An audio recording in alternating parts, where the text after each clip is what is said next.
สบายดีทุกท่านเนาะพบกับเคล็ดลับดีๆในการดูแลสุขภาพมาฝากกันอีกแล้ววันนี้มี3เคล็ดลับเนาะดูแลเรื่องของไข้หวัดโดยบ่ต้องใส่ยามาฝากกันนะคือ 90% เนาะของการที่เป็นไข้หวัดนี่เกิดมาจากการติดเชื้อไวรัสแล้วก็จะให้ได้ผลเนาะมีอาการปวดเมื่อยเป็นไข้เจ็บหัวปวดต้นปวดขี้น้ำมูกย้อยเฮ็ดให้ร่างกายอ่อนเพลียไปไส้มาไส้ก็จะลำบากนะฉะนั้นมาเบิ่งว่าเคล็ดลับง่ายๆดูแลเรื่องของสุขภาพมาฝากนะข้อที่1คือควรเลือกดื่มน้ำแห้งเนาะเพราะว่าที่ไหนน้ำแห้งเนี่ยจะมีของเป็นด่างเนาะแต่ว่าเวลานี้จะหมักของเป็นกรดฉะนั้นเนี่ยถ้ากินน้ำแห้งเข้าไปก็คือจะเฮ็ดให้เวลาที่ตายได้นะ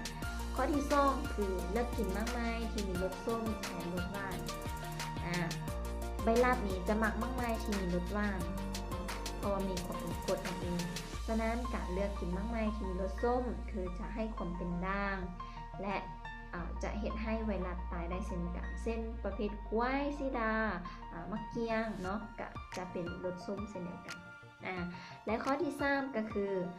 เห็นให้ร่างกายของเรามีเหงื่อออกเห็นให้ร่างกายของเราอบอุ่นนะด้วยการออกกำลังกายเนาะการออกกำลังกายเป็นจุดที่จะให้ร่างกายของเรามีภูมิต้านทานขึ้นมาแล้วก็เหงื่อของเราออกเพราะว่า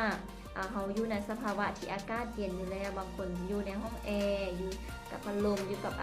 ในเรือนที่แบบซุ่มสินะจะเป็นที่ทึกใจของไวรัสเลยนะแต่การออกกำลังกายกันให้ร่างกายของเราอบอุ่นแล้วก็จะเห็นให้ไวรัสตายได้เนาะหรือคนได้ที่บ่มีเวลาแท้ๆอาจจะเลือกเป็นการอาบน้ำอุ่น